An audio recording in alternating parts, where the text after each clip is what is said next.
विजय sir, आप professor हैं, अगर आप चाहें तो कुछ भी कर सकते हैं। मुझे सिर्फ एक लेटर लिख के दे दीजिए तो मेरा दाखिला हो जाएगा। और आप जो बोलोगे ना मैं करने के लिए तैयार हूँ, लेकिन प्लीज सर हेल्प मी। हाँ मैं देखता हूँ। थैंक यू सर, आप नहीं होते तो पता नहीं मेरा क्या होता। Thank you. हो जाएगा तुम्हारा एडमिशन। Okay sir. क्यों लेकर आए हो मुझे यहाँ पे? बोलो, मुझे प्यास लगी है, पानी तो दे दो। क्या चाहते हो तुम? क्या चाहिए तुम्हें? पैसे चाहिए क्या? पैसे?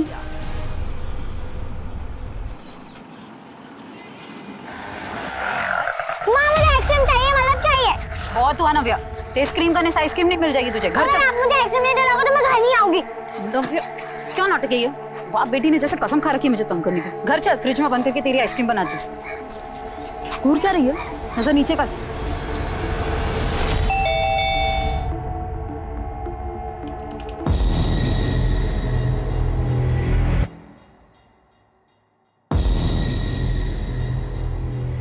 देवकीनंदन जी, आप यहाँ?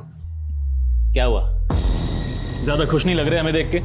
देखिए देवकीनंदन जी, आप यहाँ पर क्यों आए हैं? और आप ये क्या है? ये सब बंदूक? बिना बंदूक चलाए भी हम जख्म दे सकते हैं साहित्य श्रीवास्तव जी, ये तो आपने देख ही लिया है। खैर, अपनी गलती का एहसास हुआ ना, आगे से देवकीनंदन का कोई भी टेंडर रिजेक्ट मत करना। अगर दोबारा पेपर्स पूरे नहीं हुए तो मैं वही करूंगा जो पहले किया था। अरे ये तो सोचो, अगली बार हम क्या कर सकते हैं तुम्हारे साथ। कोई चिंता विंता है कि नहीं फैमिली की? साहित्य तुम्हारी भाभी जी, राम राम। मीना, यही नाम है ना आपका? आई छुटकी का नाव्या। देवकीनंदन जी रुकिए। सब कुछ जानते हैं हम तुम्हारे बारे में। रामदीन, चॉकलेट दो बच्चे को। ना, इसकी कोई जरूरत नहीं। अरे जरूरत है, लो बेटा। साहित्य जी, नया टेंडर खुल रहा है, इस बार थोड़ा ध्यान रखिएगा। आप भी ध्यान रखिएगा, अगर पेपर सही नहीं हुए तो इस बार भी टेंडर हाथ से जाएगा, समझ लीजिए। ऐसी गलती मत करना, इस बार बहुत कुछ तुम्हारे हाथ से चला जाएगा जो कभी लौट के वापस नहीं आएगा, समझे? सत्यवादी हरिश्चंद्र की छठी औलाद समझते हो तुम खुद को? क्यों नहीं हो नव्या? बाहर अरे चुप कर तुम। सुन लेगी वो। ईमानदारी के नाम पे क्या मिला आज तक? हाँ, ट्रांसफर और डिमोशन। अरे 12 साल की शादी में 15 बार तो तबादला हो चुका है। भारत भ्रमण करने के लिए शादी की है क्या तुमसे? चैन से एक घर में नहीं रह सकते और ऊपर से ही धमकियां मिल रही है। तुम दोनों को कुछ नहीं होगा, मैं हूं ना। हाँ तुम हो, और ऐसे हो, उसी का तो रोना है। देखो साहित्य, मैं बता देती हूँ, अगर तुम्हारी वजह से मुझ पर या नव्या पर कोई भी आंच आए ना तो मैं छोड़ूंगी नहीं तुम्हें। मीना, मैं भी तो ये चाहता हूँ कि तुम मुझे कभी ना छोड़ो। साहित्य तुम ना ये। अच्छा ठीक है, गुस्सा मत होना प्लीज। अरे हाँ सुनो, आज रात को ना मेरी बॉस अर्चना मैडम आएगी खाने पे, तो मैं तुझे थोड़ी देर पहले नहीं बता सकते थे? अब आधे दिन में ये घर की सफाई, घर का खाना कैसे करूंगी मैं सब? मैं हूं ना, मैं मदद करूंगा तुम्हारी। चलो मैं अब करता हूँ। देखो ये लोग कितने बदतमीज से सब बातें सुन रहे हैं।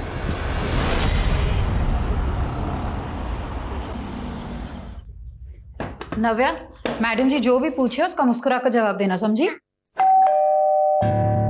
रुको मैं देखता हूँ। सुनो, सब रेडी है ना? जल्दी करो जल्दी। ओह नमस्ते मैडम। नमस्ते। आइए How are you? I am fine madam. आइए। मीना, हमारी मैडम अर्चना। ये मेरी बीवी मीना। क्या हुआ अर्चना जी, अब ऐसे क्यों देख रही हैं?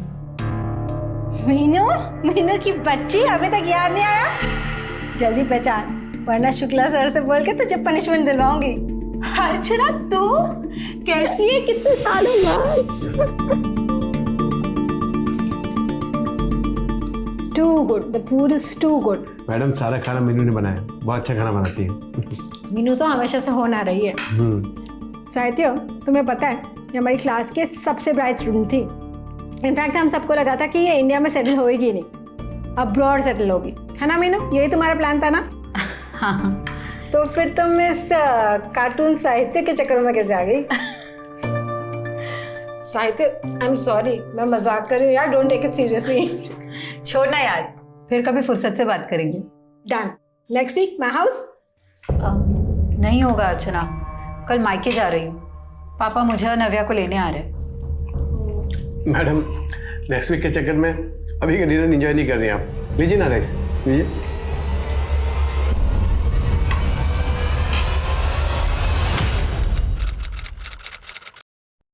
पावर ऑफ अटॉर्नी कहते हो उसे पापा? वही पावर ऑफ अटर्नी। तो वकील साहब ने वो बना लिया है, मैंने बैंक पे बात भी कर ली है। बस सिर्फ तेरा सिग्नेचर हो गया कि हमारा जॉइंट अकाउंट खुल जाएगा।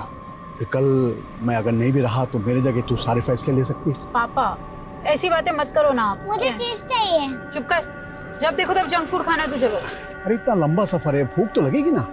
मैं कुछ ना कुछ ले आता हूँ, अभी बस आने में 10 मिनट है। नाना जी मैं भी चलूं आपके साथ? कोई जरूरत नहीं है, मैं जानती हूँ तुझे क्यों जाना है, बदमाश। पापा आप ले आइए, हम यही है। चल बैठ। भैया 2 चिप्स देना।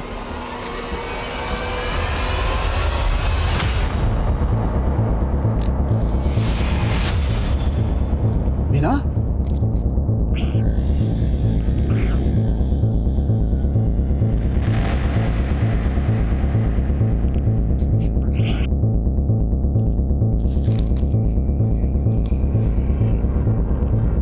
आप जिस नंबर को डायल कर रहे हैं वो इस समय स्विच्ड ऑफ है। फोन क्यों ऑफ आ रहा है?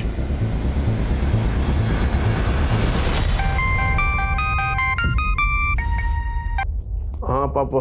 बेटा वो मीना और नव्या तुम्हारे यहाँ आए हैं क्या? क्या? वो तो आप लोग के साथ गए थे ना, यहाँ क्यों आएंगे? देखिए सर, अभी 24 घंटे भी नहीं हुए, आप लोग थोड़ा और इंतजार कीजिए, हो सकता है सुबह तक वो अपने आप ही आ जाए। ऐसी बात मत कीजिए सर, देखिए बहुत डर लग रहा है मुझे।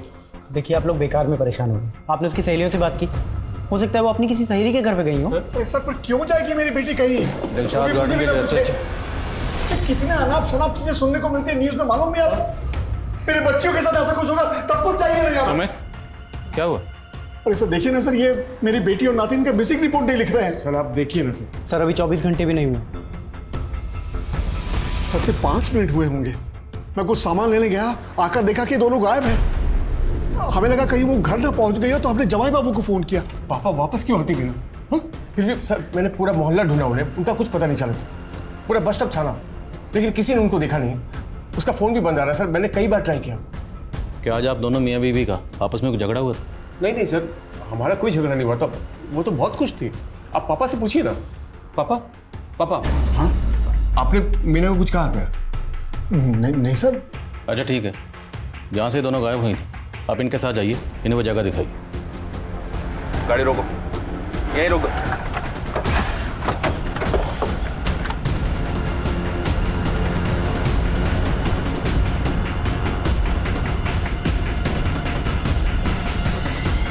क्यों लेकर आए हो मुझे यहाँ पे? बोलो, मुझे प्यास लगी है, पानी तो दे दो। क्या चाहते हो तुम?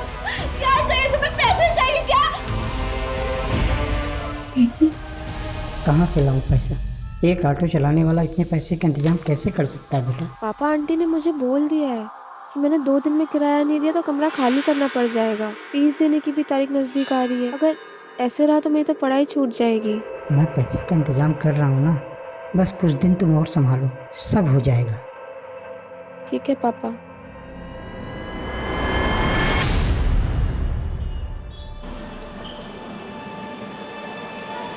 पलक, आई एम रियली सॉरी कि लैंडलॉर्ड ने निकाल दिया तुम्हें, पर हॉस्टल के कुछ रूल्स होते हैं।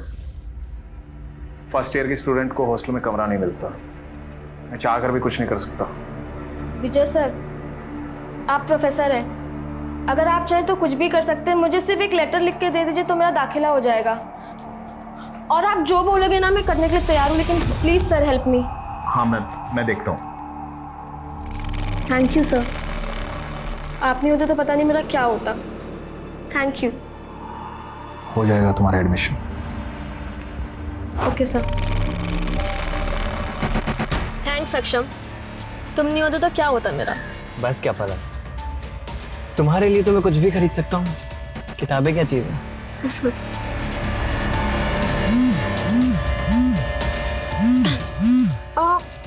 पानी है क्या? प्यास लग रही है। पानी गाड़ी में तो नहीं है, मैं लेके आता हूँ। हाँ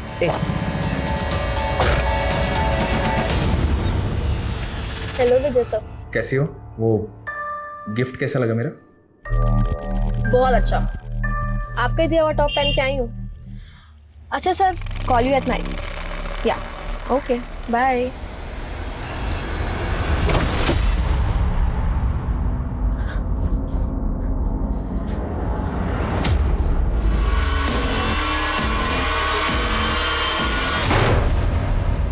सर 2 दिन हो गए हैं, कब मिलेगी हमारी बेटी? उसके साथ हमारे 11 साल की नातिन भी है सर।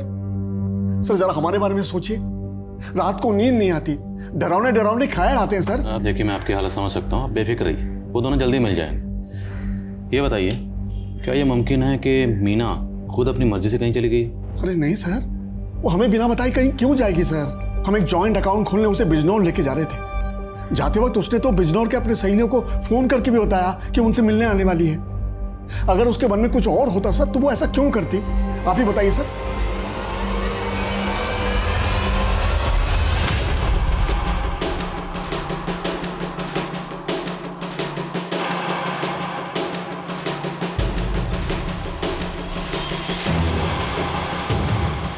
अब साहिद के बारे में क्या बताओ साहब, 15 दिन पहले ही यहाँ आए रहने के लिए अपनी पत्नी और बेटी के साथ। ये साहित्य की पत्नी मीना, इनका बिहेवियर कैसा था? मीना भाभी बहुत भली थी, लेकिन उनकी बेटी बहुत जिद्दी थी। कभी कभार वो अपनी बेटी को डांट देती थी, लेकिन माँ बेटी में बहुत अच्छी बनती है। और मीना और उनके पति में? सर आस पड़ोस में मीना की किसी के साथ अनबन नहीं थी और ना ही अपने पति के साथ कोई झगड़ा था। वैसे भी दिल्ली में आए हुए ने सिर्फ 15 दिन हुए थे। हो सकता है सर मीना अपने आप से कहीं चली गई। लेकिन मीना के फादर ने बताया था कि मीना ने बिजनौर में अपनी फ्रेंड से बात की थी, उनसे मिलने का प्लान भी बनाया था। अगर मीना के जहन में खुद से कहीं जाने की बात चल रही थी तो मीना इस तरह का प्लान क्यों बनाती? सर मैंने मीना की कॉल डिटेल्स चेक की। सर किडनैपिंग वाले दिन मीना की 3 नंबर्स में बात हुई थी सर। एक नंबर मीना के पिता का है, एक नंबर किसी फूड डिलीवरी ऐप का है, और सर तीसरा नंबर अर्चना यादव का है, जो मीना के पति साहित्य की बॉस है। मिलते हैं अर्चना यादव से। Okay sir.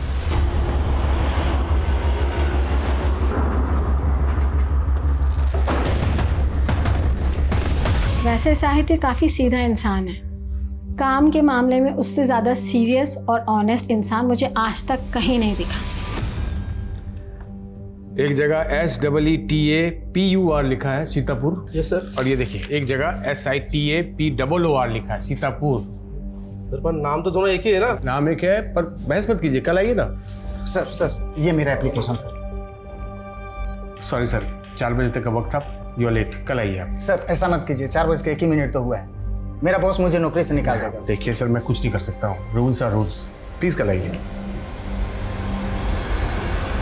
तब तो साहित्य ने अपने इस रवैये की वजह से, जिस तरह से आप बता रही हैं कि एकदम रूल रेगुलेशन फॉलो करता है, काफ़ी लोगों को नाराज़ किया होगा, काफ़ी लोग उसे नापसंद करते होंगे। जी सर, इनफैक्ट उस पर एक इंक्वायरी भी चल रही है। जब वो लखनऊ में पोस्टेड था तब से।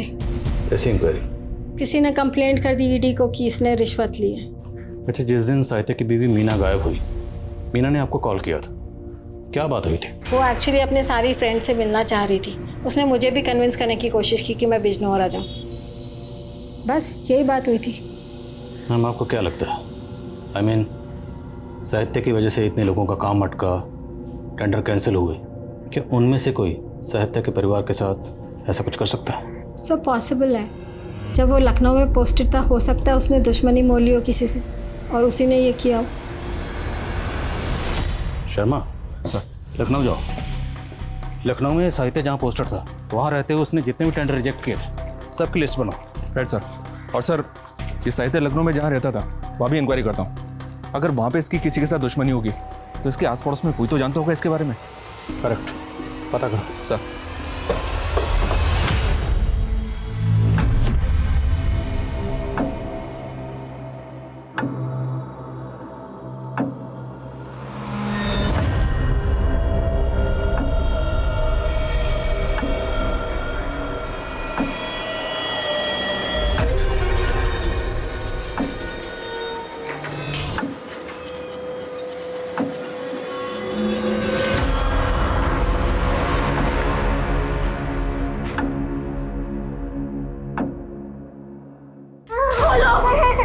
दरवाजा खोलो please.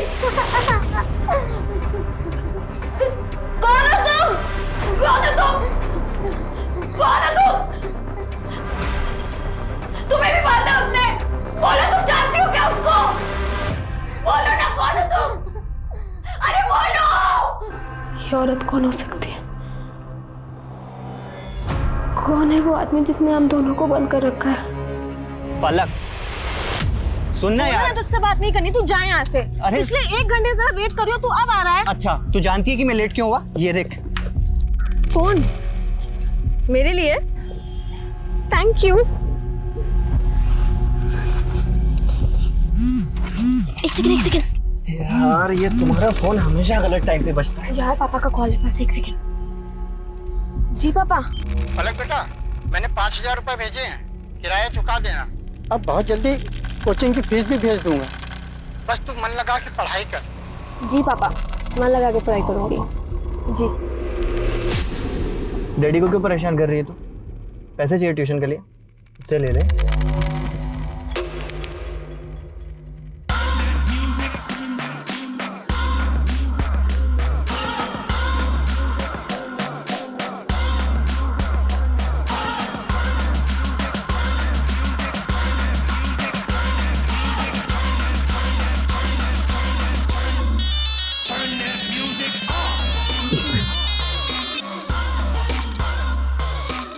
Hey, hi.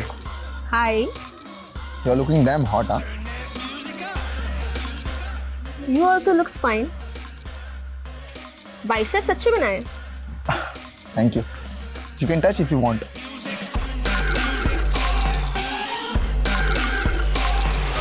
Not bad. Rocky. पलक। ए रोकी, दूर रह, मेरी बंदी है। अबे तेरी बंदी खुद मुझे भाव दे रही है, इशारा समझ उसका। और तेरा ना सिर्फ नाम सक्षम है, काम में नहीं। अबे ओए, सक्षम ज्यादा मत बोलियो, समझा ना? वरना आया कार में, जाएगा एम्बुलेंस में। सक्षम चुप हो उसको। तुम चलो मेरे साथ।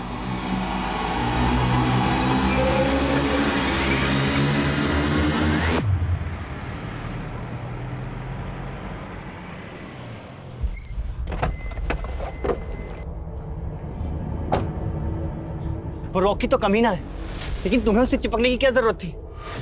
सक्षम देखो, ऐसा कुछ भी नहीं हुआ है। अभी बहुत रात हो गई, तुम घर जाओ, हम इस टॉपिक पे कल भी बात कर सकते हैं।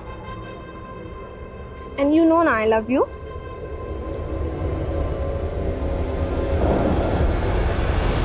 अब तुझे दिखा दो यहाँ से एम्बुलेंस में कौन जाएगा साले। आजा साले। ए, रुको, क्या गुंडा कर दिया ये? बुलाऊं मैं पुलिस को?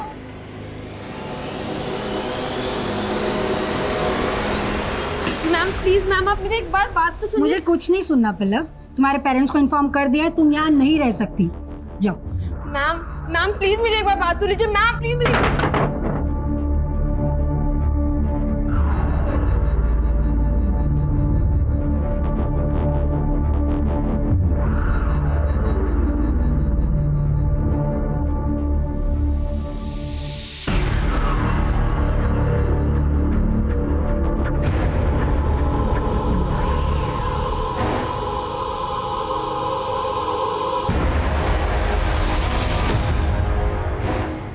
तुम्हें भी मारना है उसने? तुम जानती हो क्या उस आदमी को? बोलो प्लीज, बोलो, जवाब दो प्लीज। कौन हो तुम? बोलो ना, कौन हो?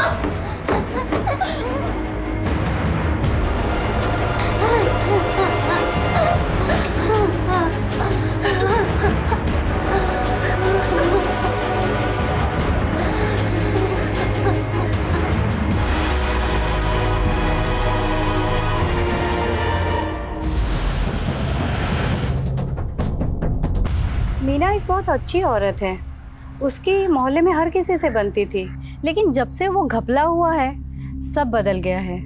कैसा घपला? मोहल्ले में कुछ 30 औरतों ने मिलकर एक बीसी शुरू की थी। हर महीने उसमें 500 रुपए डालते थे। कांता नाम की एक औरत थी जो इस सब का रिकॉर्ड रखती थी। कांता और मीना, इन दोनों की आपस में बहुत अच्छी बनती थी। एक दिन कांता गायब हो गई और फिर नंदिनी के पति योगेश ने बहुत बवाल खड़ा किया था। झूठ मत बोल मीना, तू भी मिली हुई है ना उस कांता से? तेरे भरोसे पर अपनी सारी बचत के पैसे जमा किए थे हमने। योगेश भाई, कांता ने धोखा दिया।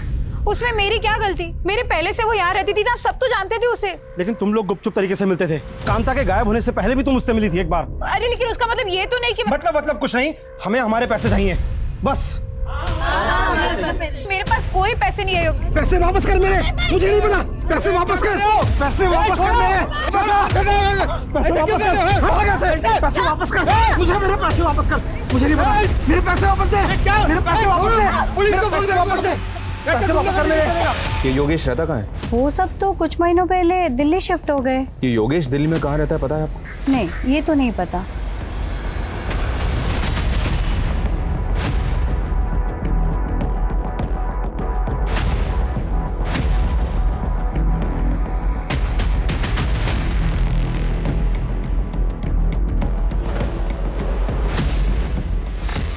सर ये देवकी नंदन सेंसवाल बहुत बड़ा कॉन्ट्रैक्टर है और उसके कई सारे टेंडर्स रिजेक्ट किए थे साहित्य ने। हमने बोला ना किसी और से बात नहीं करेंगे हम। साहित्य श्रीवास्तव को बुलाओ। कहाँ छुपा बैठे हैं? मैं हूँ साहित्य श्रीवास्तव। बताइए क्या काम है? काम तो तुम अपना ठीक से नहीं कर रहे हो। देवकी नंदन नाम है हमारा। हमारा टेंडर कैसे नहीं पास हुआ? मैंने जो कुछ भी किया है नियम के हिसाब से किया है। नियम डालो अपने। अब बदतमीजी कर रहे हैं। बदतमीजी अभी देखे नहीं हो हमारा। अरे जो बार बार नियम नियम कर रहे हो ना, ये नियम तुम्हें बहुत जल्द यम के पास ले जाएगा। मैं आपकी धमकी से डरने वाला नहीं हूं। अब देखना, तू डरेगा भी और रोएगा भी। और यही हुआ सर, क्योंकि उसके बाद साहित्य पे ईडी में फाइल कंप्लेन की गई और उसे सस्पेंड भी कर दिया गया। और ये सब देवकी नंदन की धमकी के बाद हुआ? जी सर, लेकिन इतना ही नहीं हुआ सर, उस पर हमला भी हुआ था। साला ज्यादा हीरो बनने का शौक ही तेरे को। साहित्य पे वो हमला देवकी नंदन ने करवाया था। और इसी के बाद साहित्य का ट्रांसफर दिल्ली हुआ? जी सर, उसने साहित्य का ट्रांसफर दिल्ली इसलिए करवाया ताकि वो उसे ह्यूमिलेट कर सके। तो साहित्य पे ये हमला हुआ कहाँ था? सर यही ऑफिस के सामने वाली लेन में।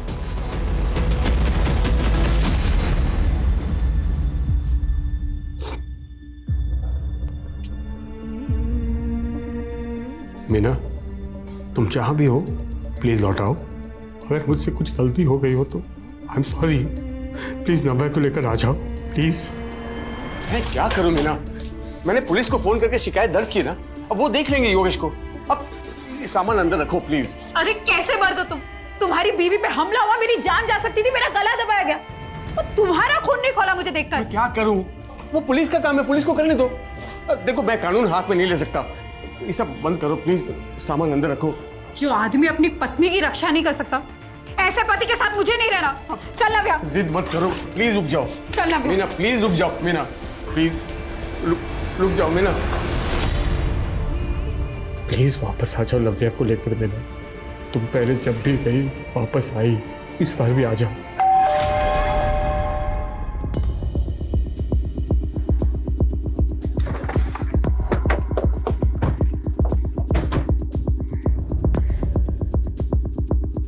अशोक, यहाँ क्या कर रहे हो? साहब मैंने इनको बुलाया साहब। वो साहित्य है ना हमारा पड़ोसी, उसको कोई अंदर बंदूक रखे हुए था और मैं इधर ही रहता हूँ साहब। उसके चेहरे पे बहुत सारे खून के निशान थे। एक मिनट। अब पहले सांस लीजिए, फिर तफसील से बताइए क्या देखा आपने। साहब मैं सब्जी लेके बाजार से आ रहा था, बाहर एक काले रंग की गाड़ी खड़ी थी, गेट पे गाड़ी लगा दिया।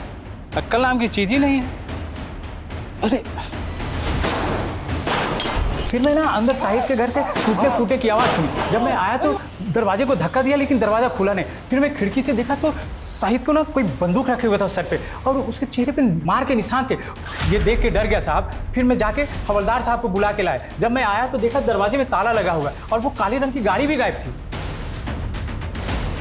वो जो काले रंग की गाड़ी थी उसका नंबर याद है आपको? साहब नंबर तो याद नहीं, लेकिन हाँ यूपी का नंबर प्लेट था। इस विंडो से देखा था आपने? हाँ साहब।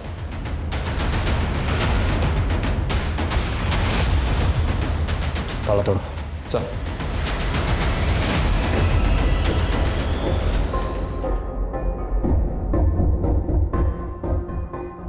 सर इतने खून के धब्बे? साहित्य को बहुत बुरी तरह से पीटा होगा उसने। पहले साहित्य की बीवी और बेटी को गायब किया गया। मुमकिन है ये सब किसी एक ही शख्स का काम हो, पर ऐसा कौन है जो साहित्य और उसके परिवार के पीछे इतनी बुरी तरह से पड़ा हुआ? साहित्य के गायब हो जाने से ये गुत्थी और ज्यादा उलझ गई थी देवकी नंदन और योगेश दोनों पुलिस के प्राइम सस्पेक्ट्स थे, लेकिन दोनों गायब थे। पुलिस उन्हें ढूंढने की कोशिश कर रही थी।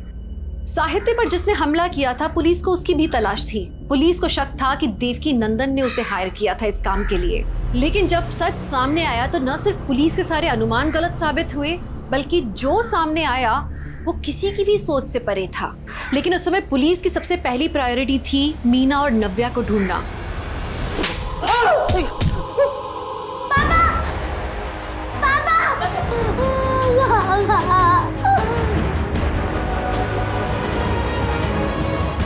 रीना, ये पलक है जिसके बारे में बात कर रहा था। Thank you sir. Thank you ma'am. अरे पलक, थैंक्स की क्या ज़रूरत है। इस घर को तुम अपना ही घर समझो। और हमारी भी एक छोटी बेटी है, हॉस्टल में पढ़ती है वो। उसका कमरा आज से तुम्हारा। चलो आ जाओ, तुम्हें तुम्हारा कमरा दिखाती हूँ।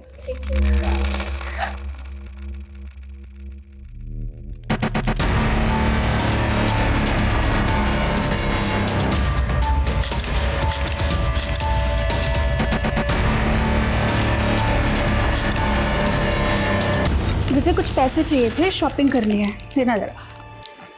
यार इस महीने बहुत खर्चा हो गया, नेक्स्ट मंथ। तुम ना हर महीने ऐसे ही करते हो। इस बार तो मैं खर्चा कर देती हूँ और मंथली खर्चे के साथ मुझे मेरे पैसे वापस चाहिए।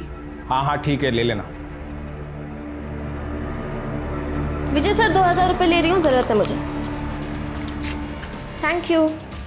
पलक, ये लास्ट टाइम है, इसके बाद ये सब नहीं होना चाहिए। ओह अच्छा, फोटोज भूल गए क्या आप सर? देखा, तो आपकी ज़रूरत पूरी हो रही है मुझसे और मेरी ज़रूरत पूरी हो रही है आपसे। तो अगली बार कुछ बोलने से पहले सोच लीजिएगा कि कहीं ये फोटोज मैंने आपकी वाइफ और बेटी को दिखा। नहीं औकात मेरे जान से मार दूं। विजय सर, क्या कर रहे हैं आप? छोड़ मुझे। विजय, क्या कर रहा है ये तू? मैंने कुछ नहीं किया, ये पकड़ के खींची मुझे वहाँ। नौटंकी बहुत बड़ी। ये इतने दिनों से मुझे ब्लैकमेल करके मेरे साथ गलत काम कर रहे थे। मेरे पास फोटोज है और जब आज मैंने उनके साथ ये सब करने के लिए मना किया तो रहने का ठिकाना दे।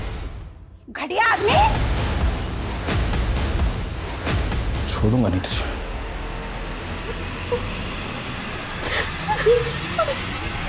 देवकी नंदन, योगेश और ये लड़का, इन तीनों में से किसी ना किसी का इस केस से ताल्लुक जरूर है। सर कहाँ? सर मैंने साहित्य के घर और किडनैपिंग एरिया दोनों जगह के डम डेटा स्कैन किए। सर वहाँ पे 3 नंबर्स ऐसे मिले हैं जो मीना के गायब होने के वक्त भी वहाँ एक्टिव थे, और सर जब कल साहित्य गायब हुआ तब भी वहाँ एक्टिव थे। सर पहला नंबर ये विजय तिवारी है सर, लखनऊ का रहने वाला है। सर्विस प्रोवाइडर को जो इसने एड्रेस दिया था सर अभी वहाँ नहीं रहता है। और सर दूसरा नंबर देवकी नंदन का है। और सर तीसरा नंबर इस लड़के का है, सक्षम नाम है सर इसका, और ये भी लखनऊ का रहने वाला है। इस सक्षम का एड्रेस लोकल पुलिस को दो और देवकी नंदन और योगेश उठाओ दोनों को। सर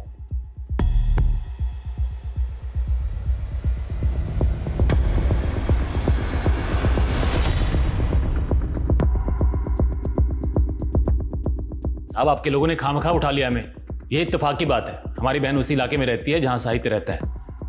और जिस दिन की आप बात कर रहे हैं उस दिन तो हम साहित्य के घर गए भी नहीं थे, हम तो अपनी बहन के घर में थे। हाँ, उससे कुछ दिन पहले हम साहित्य के घर जरूर गए थे थोड़ी मस्खरी करने, लेकिन उसको या उसके परिवार को नुकसान पहुंचाने का हमारा कोई इरादा नहीं था। हमारा बदला उसके साथ उसी दिन पूरा हो गया था जब हमने उसका ट्रांसफ़र लखनऊ से दिल्ली कराया था। अब हम बिना कारण उसको या उसके परिवार को क्यों उठवाएंगे? जब बिना कारण तुम उसे धमकाने के लिए गुंडे भेज सकते हो तो किडनैप भी करवा सकते हो। सक्षम को भेजा था ना उसे धमकाने के लिए। कौन सक्षम? कौन है ये लड़का? कसम से हम पहली बार देख रहे हैं इसको। जब तक सच नहीं बोलोगे हमें तुम बार बार देखोगे। दिखाओ जरा से।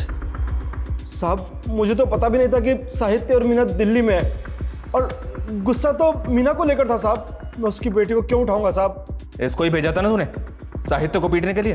नहीं साहब, मैं इसे नहीं जानता साहब। तोड़े से। सर ये योगेश और देवकी नंदन दोनों एक ही बात पर अड़े हुए हैं, कुछ नहीं बोल रहे।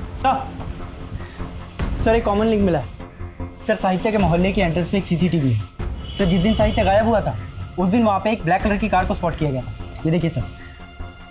और सर सेम कार को उस बस स्टॉप पे भी स्पॉट किया गया था जहाँ से मीना गायब हुई थी। सर मैंने नेबर से क्रॉस वेरीफाई किया, ये वही कार है जो साहित्य के घर के बाहर खड़ी थी। सर ये उस कार के ओनर की डिटेल्स हैं। यूपी का नंबर और विजय तिवारी के नाम पर रजिस्टर्ड है। विजय तिवारी? एक मिनट सर, साहित्य के एरिया में जो 3 नंबर्स एक्टिव थे उसमें 1 नंबर विजय तिवारी का था। लखनऊ पुलिस की मदद लो, ये विजय तिवारी इस खेल का मास्टरमाइंड हो सकता है। सर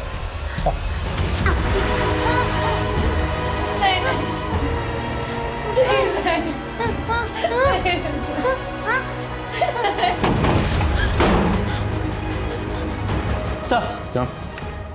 सर विजय तिवारी की कार दिल्ली बॉर्डर के पास जहांगीरपुरी में स्पॉट हुई है। लोकल थाने से कांटेक्ट करो, पता लगाओ जल्द से जल्द कि ये कार इस वक्त कहाँ है।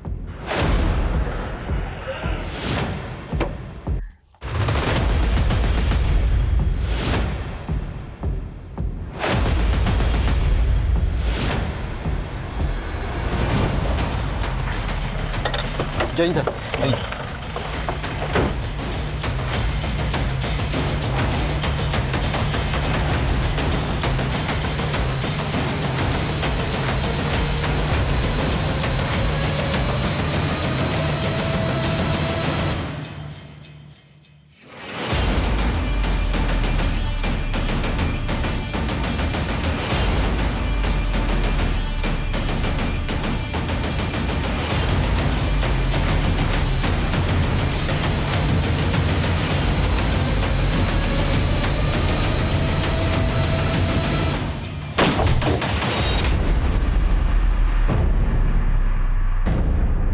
कांस्टेबल संदीप जख्मी, उसे ऐसे नहीं छोड़ सकते, हॉस्पिटल भेजना होगा। चलो अंदर कवर करो, गो गो गो गो, गेट हिम, जल्दी हॉस्पिटल भेजो। विजय, फायर मत करो, तुम्हारी जो भी डिमांड है हम पूरी करेंगे, लेकिन पहले साहित्य और उसके परिवार को छोड़ दो। बोलो क्या चाहते हो? विजय, अब छुपाने का कोई फायदा नहीं, हम जानते हैं कि अंदर तुम ही हो, तुमने उन तीनों को किडनैप करके रखा हुआ है। हमारी एक टीम तुम्हारे लखनऊ के घर तक पहुंच चुकी है, बोलो क्या चाहते हो?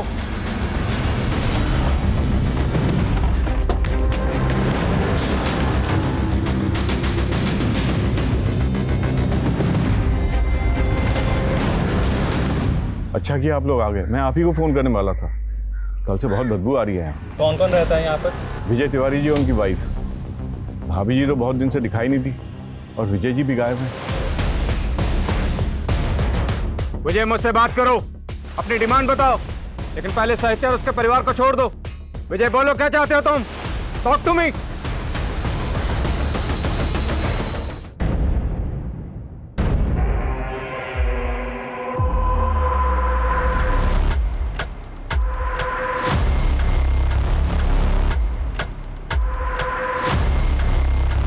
सर ये देखिए, अगर चारों की जिंदगी बचाना चाहते हो तो चुपचाप यहाँ से चले जाओ। चारों? सर कहीं वो चौथा आदमी मीना के फादर कृष्णकांत तो नहीं? सर रिपोर्ट लिखवाने के बाद वो एक बार ही पुलिस स्टेशन आए, उसके बाद ना वो आया ना उनका कोई phone. Try to call him.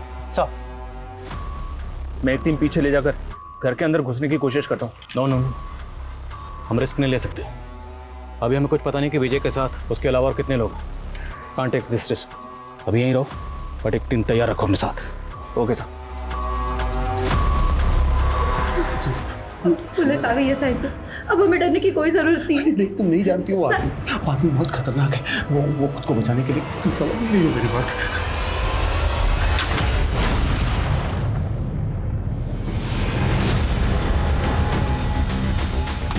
Sir हम गलत सोच रहे थे। घर के अंदर जो आदमी विजय नहीं है, विजय की लाश उसके घर पे मिली है और साथ में सक्षम भी है। विजय और सक्षम अगर मर चुके हैं तो अंदर जो किडनैपर है वो कौन है? कुछ समझ में नहीं आ रहा सर, अंदर कौन हो सकता है?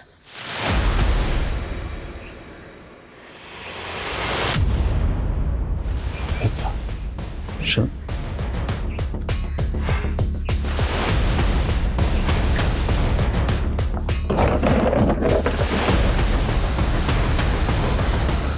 पिज़्ज़े खाए जा रहे थे। जरूर ये पिज़्ज़ा किडनैपर्स ऑर्डर करते होंगे। शर्मा पता लगाओ ये पिज़्ज़ा कौन ऑर्डर करता था और कौन इसे डिलीवर करता था। Quick quick sir. वक्त तेजी से गुजर रहा था, एक एक मिनट पुलिस पर भारी था। मासूम जिंदगियां दांव पर लगी थी और पुलिस को यह मालूम ही नहीं था कि किडनैपर कौन है और उसका मकसद क्या है। पुलिस को अपना नेक्स्ट मूव प्लान करने में बहुत मुश्किल पेश आ रही थी, लेकिन तभी एक क्रूशियल इंफॉर्मेशन पुलिस के हाथ लगी। सर काफी दिनों से 2 पिज्जा डिलीवर कर रहा हूँ यहाँ, लेकिन पिछले 3-4 दिन से 4 पिज्जा मंगा रहा है वो। ये पिज्जा रिसीव कर रहा है लड़का है या लड़की?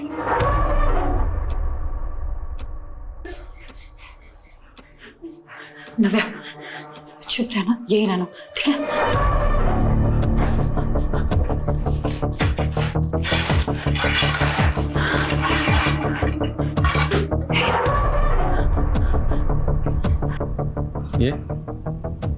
ये हाँ साहब, यही ऑर्डर रिसीव करता था साहब, यही है वो। मेरा शक सही निकला। सर काफ़ी देर से ट्राई कर रहा हूँ, कृष्णकांत जी का फ़ोन लगातार बंद आ रहा है। शर्मा तैयारी कर, पूरी टीम का बुलेट प्रूफ पहना, घर में घुसने का वक्त आ गया। हमें पता चल चुका है, अंदर तुम ही हो साहित्य। बाहर आओ, बाहर आओ। चल निकल,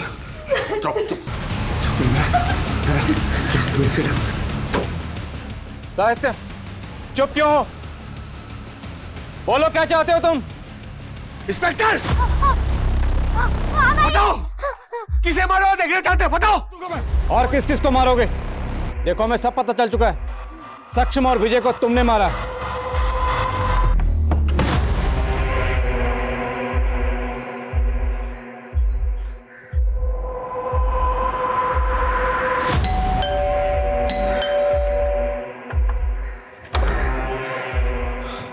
पलक यहाँ आई थी।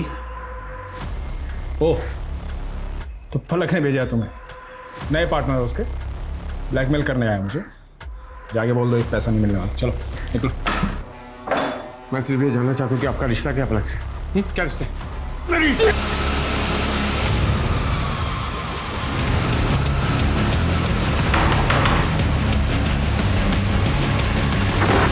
दीदी कुछ भी करिए।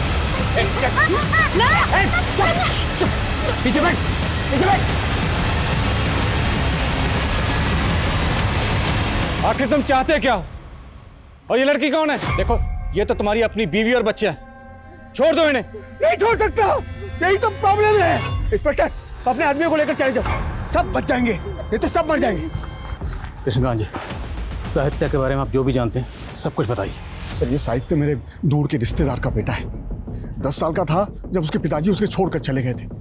उसके 1 साल बाद उसके माँ ने भी और किसी से शादी कर ली और उसे उसके दादी के पास छोड़कर चली गई। सर माँ मुझे छोड़ के मत जाओ माँ, मैं कुछ नहीं मांगूंगा। मैं तुम्हें कितनी बार समझाया, मैं तुम्हें अपने साथ लेके नहीं जा सकती। माँ मुझे छोड़ के मत जाओ माँ। साहित्य इस सदमे से उबर नहीं पाया सर, लेकिन उसके पास सरकारी नौकरी थी, इसलिए उसके दादी की आखिरी इच्छा का मान रखते हुए मैं मीना से उसकी शादी करवाने के लिए राजी हो गया। लेकिन सर बाद में पता चला कि उसकी दिमागी हालत ठीक नहीं है। दिमागी हालत? हाँ सर, वो रूल्स और ईमानदारी को लेकर कुछ ज्यादा ही रिएक्ट करता है सर। मार दो, चल पीछे। शर्मा पीछे निकल। We have to change over strategy. एक काम करो, एक टीम लेकर पीछे से ऊपर जाओ, मैं इसको बातों में जाता हूँ। सुनो आ जाओ। साहिब देखो मैं जानता हूं तुम कायदे कानून वाले इंसान हो, तुम अपनी ड्यूटी को पूरी ईमानदारी से करते हो। देखो हम भी अपनी ड्यूटी कर रहे हैं, इस तरह अपनी ड्यूटी को बीच में छोड़कर नहीं जा सकते। तुम तो कायदे कानून नियम कानून ने मुझे तकलीफ दी है, अब तो और पार की बारी है। ये लड़की कौन है? इसको तुमने क्यों बंदी बनाया हुआ है? क्या हुआ, चोट लगी? हाँ यहाँ पे। शायद मुंह चाहिए, रुको मैं दवा देता हूँ। काफी अकेले लगते हो तुम, ऐसा लगता है कि तुम्हें ना ही घर में कोई समझता है और ना ही ऑफिस में। सही कहा तुमने। कोई बात नहीं, मैं आ गई ना। ये पलक है, इसका बाप गणेश मेरे स्कूल में सीनियर था। गणेश ने मुझसे रिक्वेस्ट की थी कि मैं पलक को रहने के लिए जगह दूं, क्योंकि इसको हॉस्टल से निकाल दिया गया था। दोस्त की बेटी थी इसलिए मैंने मदद की, लेकिन ये इतनी बड़ी चालू निकली, मुझे बहलाकर बिस्तर में ले गई, मेरे अंदर प्यार जगाया और मुझे ठुकरा दिया। मैंने इसका पीछा करना शुरू किया तो पता चला कि सक्षम के साथ साथ इसने प्रोफेसर विजय को भी फांस रखा है। मैं मीना और पलक के साथ हंसी खुशी जीना चाहता था, इसलिए मैंने पहले विजय और सक्षम को रास्ते से हटाया, लेकिन मीना ने मुझे छोड़ने का फैसला कर लिया था। क्यों मुझे छोड़कर जा रही हो तुम? साहित्य, मैंने फैसला कर ली। बट मेरी से क्या गलती हुई? फिर क्यों जा रही हो? मैं क्या गलती? साहित्य, अब तुम मेरा हाथ पकड़ो या सर फोड़ो, कुछ भी करो, मुझे कोई मतलब नहीं है। मैं अब तुम्हारे साथ नहीं रहने वाली। छुटकारा चाहिए मुझे तुमसे। मीना, मीना ऐसा मत करो। देखो देखो, मैं अकेला हो जाऊंगा, मुझे छोड़कर मत जाओ मीना, प्लीज। मीना, छोड़ो यहाँ। मीना देखो मेरी बात सुनो मीना। बीवी और बच्ची मुझे छोड़कर जा रहे थे, इसलिए मुझे दोनों को किडनैप करना पड़ा और मेरे पास कोई रास्ता ही नहीं था। पुलिस वालों का क्या काम? अब जाओ जाओ आप जाओ। अरे आप लोग मुझे क्यों पकड़ा है? मुझे मैं बोल रहा हूँ ना, आप लोग मुझे छोड़िए। देखिए ऐसा नहीं कर सकते।